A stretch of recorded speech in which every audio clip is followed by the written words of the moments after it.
లోక్సభలో ఎంపీలు క్వశ్చన్స్ అడిగితే దానికి ఆన్సర్ చెప్తారు కదా శాఖ మంత్రులు. దేని మీద అయితే క్వశ్చన్ అడుగుతారో దాని మీద ఏదైనా డౌట్లు ఉంటే వాళ్ళు అడిగితే ప్రశ్నోత్తరాల్లాగా ఇట్లా ఏదైనా క్వశ్చన్ అడిగితే దానికి ఆన్సర్ అన్నట్టు. అట్లా ఇప్పుడు కేంద్ర ప్రభుత్వం కొన్ని ఆన్సర్స్ ఇచ్చింది. ఆ శాఖలు ఏ శాఖలు అయితే ఉంటాయో ఆ శాఖలకు సంబంధించిన మంత్రులు ఆన్సర్లు చెప్పారు. అట్లా ఇంతకుముందు మనం బడ్జెట్ది చూసినాం. బడ్జెట్ది ఇప్పటిదాకా ఏమన్నారు, ఇక్కడ రాష్ట్ర ప్రభుత్వం ఏం చెప్తుంది, రేవంత్ రెడ్డి ఏం చెప్తుండు, 7 లక్షల కోట్ల అప్పులు చేసి వేరు, 8 లక్షల కోట్ల అప్పులు చేసి వేరు, రాష్ట్రం మొత్తం అప్పుల పాలైంది, అది ఇదని చెప్పారు. కానీ కేంద్ర ప్రభుత్వాన్ని ఎవరో ఒక ఎంపీ క్వశ్చన్ అడిగితే దాంట్లో ఇచ్చిన ఆన్సర్లు ఏముంది, 4 లక్షల కోట్లే అనేది. అది ఇప్పుడు రేవంత్ గవర్నమెంట్ వచ్చిన తర్వాత కూడా వాళ్ళు చేసిన దానితో కలిపి ఇంత ఉంది అనేది తేలింది. గట్లనే ఇంకొక ప్రాపగండా కూడా ఏం చేసిర్రు, మొత్తం ఏదో గవర్నమెంట్ స్కూల్స్ ఉంటాయి కదా, గవర్నమెంట్ స్కూల్స్ మొత్తం నాశనమైంది, విద్యా వ్యవస్థను మొత్తం నాశనం చేసిర్రు, ఆ ప్రైవేట్ స్కూళ్ళు పెరిగినాయి విపరీతంగా, విద్యా వ్యవస్థని మొత్తం నాశనం చేసిర్రు ఎక్కడికక్కడ అనే ఒక ప్రాపగండని చేసిర్రు. అయితే ఆ ప్రాపగండకు ఆన్సరే ఇది. దీంట్లో ఏం అడిగిర్రు అంటే క్వశ్చన్స్లల్లో గవర్నమెంట్ స్కూల్స్ ఏమన్నా క్లోజ్ చేసిర్రా లేకపోతే కలిపిర్రా, 10 ఏళ్ళకి సంబంధించిన లోక్సభలో అడిగిన క్వశ్చన్కి ఆన్సర్ చెప్పారు. ఆ శాఖకి సంబంధించిన మంత్రి, ఆ శాఖ, ఆ డిపార్ట్మెంట్ ఆన్సర్ ఇచ్చింది. దీంట్లో అడిగిన క్వశ్చన్ ఏంటంటే గవర్నమెంట్ స్కూల్స్ క్లోజ్ అయినాయా లేదు అంటే మెర్జ్ చేసిర్రా 10 ఏళ్లలో కంట్రీలో, అట్లనే స్టేట్ వైజ్గా కూడా ఏ రాష్ట్రాలలో రాష్ట్రాల వైజ్గా ఎప్పటి నుంచి ఎప్పటి వరకు 2014-15 నుంచి 23-24 వరకు ఈ 10 ఏళ్లలో ఇప్పుడు గవర్నమెంట్ స్కూళ్ళను మూసేసిర్రా లేకపోతే కొన్ని స్కూళ్ళని కలుపుతారు కదా, ఇప్పుడు పిల్లలు తక్కువ ఉన్నారని ఇప్పుడు 2-3 స్కూళ్ళు ఒక దగ్గరికి తీసుకొని వచ్చి కలిపి టీచర్లు లేరనో లేకపోతే పిల్లలు తక్కువ ఉన్నారనో అట్లా మెర్జ్ చేసిన స్కూల్స్ కూడా ఉంటాయి. గట్లనే 14-15 నుంచి 23-24 వరకు 10 ఏళ్లలో గవర్నమెంట్ స్కూళ్ళను మూసేసిన ఏమన్నా ఉన్నాయా, మూసేయకపోతే కనుక కలిపిన స్కూళ్ళు ఉన్నాయా, అట్లా మొత్తం కంట్రీలో స్టేట్ వైజ్గా కూడా మీరు ఒక డాటా ఇవ్వండి అని అడిగిర్రు. ఇంకేం అడిగిర్రు దీంట్లో, ఒకవేళ మూసేస్తే కనుక ఎందుకోసమని, ఏ రీజన్తో మూసేసిర్రు అనేది కూడా అడిగిర్రు. దాంతోపాటు మళ్ళీ ఓపెన్ చేయడానికి మీరు ఏమన్నా చర్యలు తీసుకున్నారా, ఎట్లాంటి స్టెప్స్ అన్న తీసుకున్నారా అనేది. అట్లనే ఈ 10 ఏళ్లల్లో స్టేట్ వైజ్గా అంటే రాష్ట్రాల పరంగా ఇప్పుడు మనది తెలంగాణ రాష్ట్రం, గట్లనే పక్కనున్న ఆంధ్రప్రదేశ్ రాష్ట్రం కావచ్చు, కర్ణాటక రాష్ట్రం కావచ్చు, ఇట్లా కొన్ని రాష్ట్రాలకు సంబంధించిన డీటెయిల్స్ అడిగిరు వీళ్ళు. ప్రైవేట్ స్కూల్స్ ఏంది పరిస్థితి, మరి ఇక్కడ ప్రైవేట్ స్కూల్స్ ఏమన్నా ఓపెన్ చేసిర్రా 10 ఏళ్లలో ఎక్కువగా, ఎందుకంటే గవర్నమెంట్ స్కూల్స్ మూతబడి ప్రైవేట్ స్కూల్స్ ఏమన్నా పెరిగినాయా అనే అనుమానంతో అడిగిన క్వశ్చన్ ఇది. ఎట్లా అంటే మొత్తం చాలా రాష్ట్రాలే కూడా ఇయ్యిర్రి అని అడిగిర్రు. అడిగినప్పుడు ఈ డిపార్ట్మెంటు ఆన్సర్ ఇచ్చింది, ఎడ్యుకేషన్ డిపార్ట్మెంట్ వాళ్ళు ఆన్సర్ ఇచ్చిర్రు. దీంట్లోనే తెలంగాణకి సంబంధించిన లెక్కను చూడుర్రు ఒకసారి. ఇన్ని రోజులు అసలు బయట జరుగుతున్న ప్రాపగండా ఏంది, నిజమేంది. ఎందుకంటే మనం ఎవ్వరు ఎంతన్నా మాట్లాడవచ్చు, ఏదన్నా చేయొచ్చు, కానీ చివరికి కేంద్ర ప్రభుత్వం ఇచ్చేది, కేంద్ర ప్రభుత్వం దగ్గర అన్ని లెక్కలు ఉంటాయి. ఎట్లా జరిగింది, ఏం జరిగింది, ఏమన్నా మూసేసిర్రా, కలిపిర్రా, ఎంత జరిగింది ఏంది అనేది ప్రాపర్ డీటెయిల్తో ఎక్కడ ఎట్లాంటి తప్పులు లేకుండా అక్యురేట్గా ఇస్తారు. అక్యురేట్ వీళ్ళు ఇచ్చేది, ఎందుకంటే అత్యున్నతమైనటువంటి సభలలో వీళ్ళు ఇస్తారు ఇవన్నీ ఆన్సర్లు. దీంట్లో ఏంది అంటే ఇంతకుముందే మనం అనుకున్నాం కదా, గవర్నమెంట్ స్కూల్స్ను మూసేసిర్రా ఏమన్నా, కలిపిర్రా ఏమన్నా, లేకపోతే మూసేస్తే ఏ రీజన్తో మూసేసిర్రు అని. ఇది గవర్నమెంట్ స్కూల్స్కి సంబంధించిన 2014-15 నుంచి 23-24 వరకు ఉన్న లిస్ట్ ఇది. దీంట్లో తెలంగాణ ఏడుంది, ఈడుంది. తెలంగాణలో 14-15లో ఎన్ని ఉండే అంటే 29,268 ఉంటే చివరికి వచ్చేసరికి ఎన్నైనాయి అంటే 30,022 అయినాయి. గవర్నమెంట్ స్కూళ్ళ సంఖ్య మూసేయలే, కొత్తగా తెరిచిర్రు. ఇంకా 29,000 దగ్గర స్టార్ట్ అయితే 29,268 నుంచి ఇగో ఇంత పెరిగినాయి. ప్రతి సంవత్సరం పెరుక్కుంటూ పోయినాయి. గవర్నమెంట్ స్కూల్స్ని ఎక్కడా కూడా మూసేయలే. ఇది మనం చెప్తున్న లెక్క కాదు, లేకపోతే రాష్ట్ర ప్రభుత్వం చెప్పింది కాదు. ఇప్పుడు రాష్ట్ర ప్రభుత్వం చెప్తుంది కదా లెక్కలు, చాలా లెక్కలు చెప్తున్నారు వాళ్ళు. అప్పుల లెక్కలు కూడా చెప్తున్నారు. ఎట్లా చెప్తున్నారో మనం చూస్తున్నాం. 7 లక్షల కోట్లు, 8 లక్షల కోట్లు అన్నారు. లాస్ట్కు కేంద్రం ఇచ్చిన దాంతో మొత్తం బట్టబయలైంది, ఎన్ని లక్షల కోట్లు అప్పు చేసిరు ఏంది అని. జరుగుతున్న ప్రచారం ఏంది, అసలు నిజమైంది అని. గట్లనే ఇది ప్రైవేట్ స్కూళ్ళది. ఈ లెక్క చూడరు ఒకసారి. ప్రైవేట్ స్కూళ్ళది తెలంగాణలో 15,069 ఉండే. ఎప్పుడు 2014-15కు 15,069 ఉన్నాయి. ఇగో తగ్గుకుంటా 12,166కు వచ్చినాయి. ఇవేంది ప్రైవేట్ స్కూల్స్.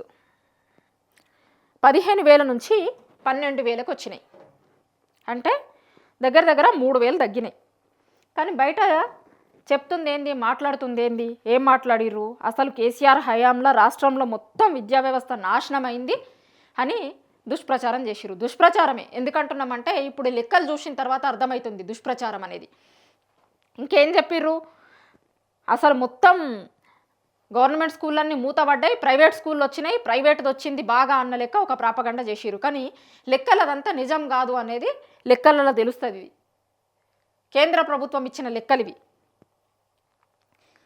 ప్రభుత్వ పాఠశాలల పట్ల అక్కడున్న వాళ్ళు చెప్పే టీచింగ్ మెథడ్స్ పట్ల నమ్మకం ఉండి చాలామంది గవర్నమెంట్ స్కూళ్ళల్లో పిల్లల్ని చేర్చేందుకు ఇష్టపడ్డారు అనేది మనం చెప్తుంది కాదు, లెక్కలు చెప్తున్నాయి. ప్రైవేట్ స్కూళ్ళ సంఖ్య తగ్గింది. మామూలుగా అయితే గవర్నమెంట్ స్కూళ్ళల్లో మంచి స్టడీస్ ఇవ్వకపోతే వాళ్ళు ఆటోమేటిక్గా ప్రైవేట్కి పోతారు. కానీ ఇక్కడ గవర్నమెంట్ స్కూళ్ళల్లోనే మంచిది ఇచ్చింది కదా. ఇంకొకటి గురుకులాలు కూడా.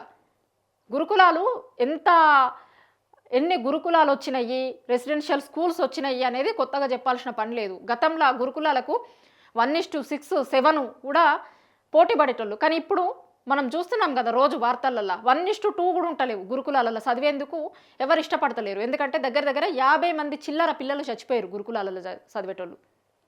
వేరే రీజన్స్, రకరకాల రీజన్స్తోని చాలామంది పిల్లలు చనిపోయిన తర్వాత తల్లిదండ్రులందరూ కూడా గురుకులాలు లేసే బదులు ఇంటి దగ్గర ఉన్న ఏదైనా ప్రైవేట్ స్కూల్కో ఆడుకో పంపిద్దాము అనేది పెరిగిపోయింది. ఎందుకంటే వస్తున్న అడ్మిషన్లను, ఎగ్జామ్ రాయడానికి వాళ్ళు పెట్టుకుంటున్న అప్లికేషన్లను చూస్తే మనకి ఇది అర్థమవుతుంది. గతంలో ఎట్లుంటుండే అంటే 1:6, 7 కూడా ఉంటుండే. ఇప్పుడు 1:2 కూడా లేవు చాలా వాటిలల్లో గురుకులాలకు సంబంధించి. ఎందుకు అంటే ఇప్పుడు ఆ గురుకులాలలో పరిస్థితులు ఎట్లున్నాయి, ఏం జరుగుతున్నాయి అనేది మనం రోజు చూస్తూనే ఉన్నాం. రోజు ఒక వార్తలు వస్తున్నాయి, ఎట్లా ఏం జరుగుతున్నాయి. ఆ పాము కాటులు కావచ్చు, లేకపోతే ఫుడ్ పాయిజన్తో కావచ్చు, ఇంకొక రీజన్స్ గురుకులాలలో పిల్లలు చనిపోతున్నాయి అన్నీ కూడా మనం చూస్తున్నాం. సో అట్లా గురుకులాలకు కూడా పోతున్న విద్యార్థుల సంఖ్య తగ్గుకుంటూ వస్తుంది. గతంలో చాలా విపరీతమైనటువంటి పోటీ ఉంటుండే. ఒక గురుకులాలే కాదు, చాలా గవర్నమెంట్ స్కూళ్ళల్లో, రెసిడెన్షియల్స్లలో చదవడానికి విపరీతమైనటువంటి పోటీ ఉండే. అందుకే పోటీ ఉంటేనే కదా ఇప్పుడు స్కూల్స్ సంఖ్య ఎందుకు పెరుగుతాయి. నిజంగానే పిల్లలు పోటీ లేరు, ఎవరు వస్తలేరు, అప్లికేషన్లు వస్తలేవు అంటే అసలు ఇంకా పెరగవు. కానీ ఇక్కడ 10 ఏళ్లలో పెరిగినాయి, ప్రైవేట్ స్కూళ్ళల్లో తగ్గినాయి. మామూలుగా అయితే ఎప్పుడైనా ప్రైవేట్ స్కూళ్ళు పెరుగుతాయి. చాలామంది గవర్నమెంట్ స్కూళ్ళకి పంపించే బదులు ప్రైవేట్కి పంపిద్దాం అనుకుంటారు. ఊర్లలో ఉన్నోళ్ళు కావచ్చు, మామూలు మధ్యతరగతి వాళ్ళు కూడా కొంచెం మంచి ఎడ్యుకేషన్ వస్తుంది ప్రైవేట్కి పంపించాలి అనే మైండ్ సెట్ ఉంటుంది ఎవరికైనా సరే, ఏ తల్లిదండ్రులకైనా. కానీ ఇక్కడ గవర్నమెంట్ స్కూళ్ళల్లోనే మంచి ఎడ్యుకేషన్ దొరుకుతుంది కదా. దొరికినప్పుడు ఎందుకు ప్రైవేట్కి పంపించాలి అని గవర్నమెంట్ స్కూళ్ళకే పంపించడం.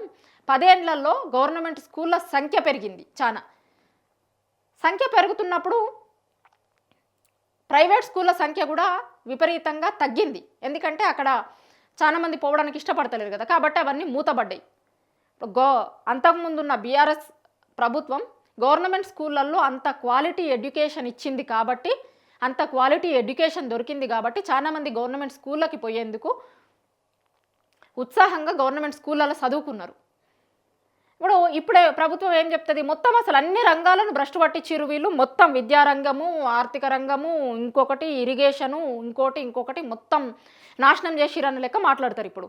కానీ లెక్కలు చెప్తాయి, మాటలు కాదు లెక్కలు చెప్తాయి. నిజమా అబద్ధమా అనేది కేంద్ర ప్రభుత్వం ఇచ్చే లెక్కలలో తెలుస్తుంది. మనం ఇంతకుముందే బడ్జెట్ మీద కూడా మాట్లాడుకున్నాం కదా, గట్లనే ఇప్పుడు మాట్లాడిందంతా వేరు, లాస్ట్కి వచ్చిన లిస్టు చూస్తే కేంద్ర ప్రభుత్వం ఇచ్చిన లెక్కల్ని చూస్తే నిజమేందో తెలుస్తుంది. ఎడ్యుకేషన్ సిస్టమ్ మీద కూడా ఇన్ని రోజులు ఇక్కడున్న చాలామంది నాయకులు మాట్లాడుతున్నాయి అన్నీ అబద్ధం అనేది మళ్ళొక్కసారి ఈ లెక్కలు చూస్తే అర్థమవుతుంది. గవర్నమెంట్ స్కూల్స్ సంఖ్య పెరిగింది, ప్రైవేట్ స్కూల్స్ సంఖ్య తగ్గింది. ఎందుకు తగ్గింది అనేది అందరికీ తెలుసు. ఎందుకంటే గవర్నమెంట్ స్కూళ్ళల్లో మంచి ఎడ్యుకేషన్ ఉంది కాబట్టి గవర్నమెంట్ స్కూళ్ళల్లో పిల్లల్ని చేర్పించేందుకు తల్లిదండ్రులు ఇష్టపడ్డారు, పిల్లల్ని చేర్పించారు.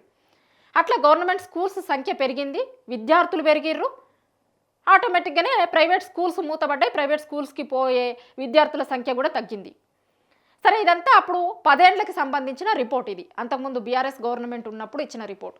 ఇప్పుడు ఇక అంతకుముందు ఉన్న వాళ్ళు మంచిగా చేయలే కానీ మేము మస్తు చేస్తున్నామని చెప్తారు కదా, వీళ్ళ లెక్కలు కూడా వస్తాయి. ఇప్పుడు నెక్స్ట్ ఇయర్ అయితే వస్తాయి.